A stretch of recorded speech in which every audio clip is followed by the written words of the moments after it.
So I'm here with Garreth Falls. Gareth, tell us a wee bit about yourself. Right, so I'm Gareth. I'm a medical herbalist, so I work in a shop in Grey Alley. Background, anything from media to religion and ministry.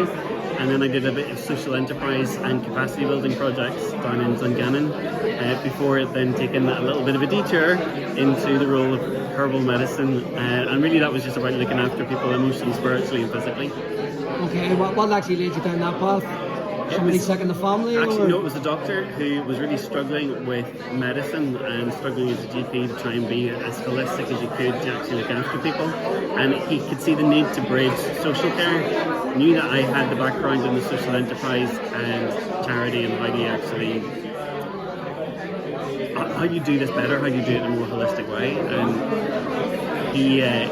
he suggested I come up with ideas, and it was maybe 3 or 4 years later I sat down and started to look at, well, what is it going to look like if we were to try and look after people in a better, more whole way. And I stumbled into herbal medicine and thought, I'm going to give this a go. And actually it was the same doctor who paid for my first year to get me up and away.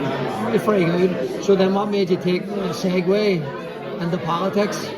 This is not where I want to be. This is very much a matter of I haven't had anybody to vote for a very long period of time. We started to look at alternative healthcare.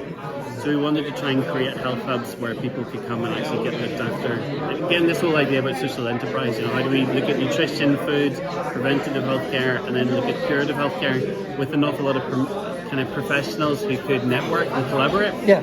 But that hasn't taken off, and part of the people and I were very much trying to get this NI People's Party up and running, and I know Tony for a couple of years now, and he knew my heart, the strategy and the business plan, and knew that I was capable to put those stuff in place. So he asked me to be chairman, and at the minute we're just short of candidates. So I've said yes to candidate, but not because I want to, just more because we need to have a voice. I need to have somebody I can vote for, and if I can't find somebody, then I've got to stand. That seems to be that sort of the core theme. Most a lot of people, and I heard you touch on earlier on that you would have been alliance for a long time ago. You said about 15, 16 years, because they used to get the catchment up between the orange and the green. People that didn't want to get pigeonholed into that and were sick of it. So it was interesting to hear that sort of that would have been your previous background where that's where you voted, but you found yourself not having nobody to vote for. Yeah, I mean, like way back. So even in my A-level year, we were responsible to try and bring schools together from different religions to do peace conferences. So we had that way back in my 5th and 6th year. We were trying to get all of these schools together for peace conferences. I was away at Tony Mallon looking at the framework documents whenever kind of the Good Friday Agreement was being done and what was the youth's perspective on the Good Friday Agreement. So I've always had an interest. I just never had a party I could be part of.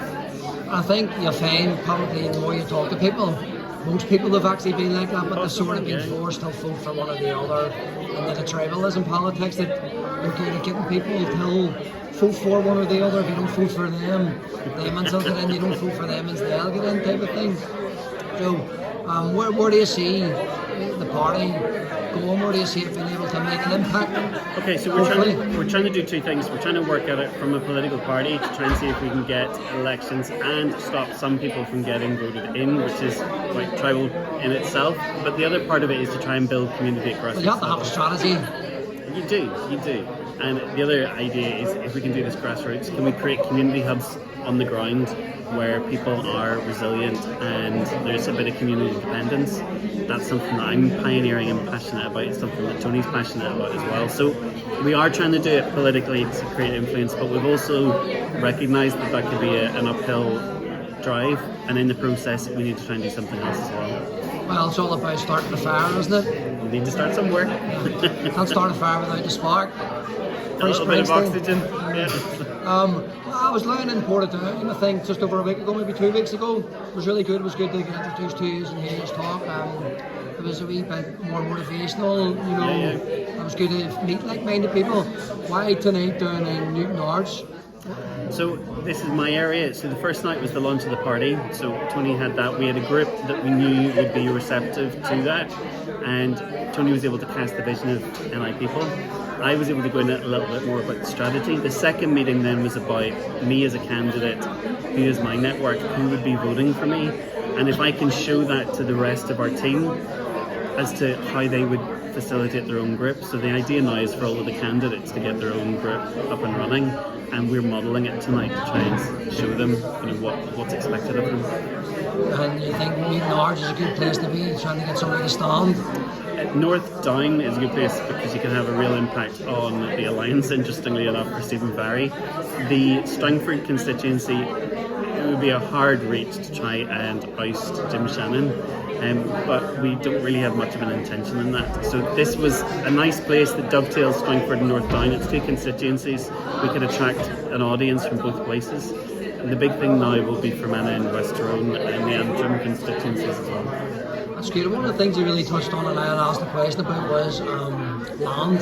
Yeah. Because obviously we're all hoping to be yeah. as self-sustainable as possible, grow our own food and raise our own animals and stuff like that there possibly.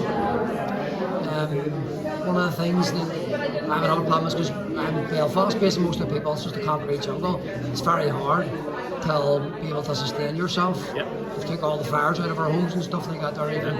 You can't get access to land to grow food, so obviously a good thing about North Down here is they do have access to a little land. It's something you were just speaking about, you're trying to sort of build wee hubs. I'm trying to be creative about it.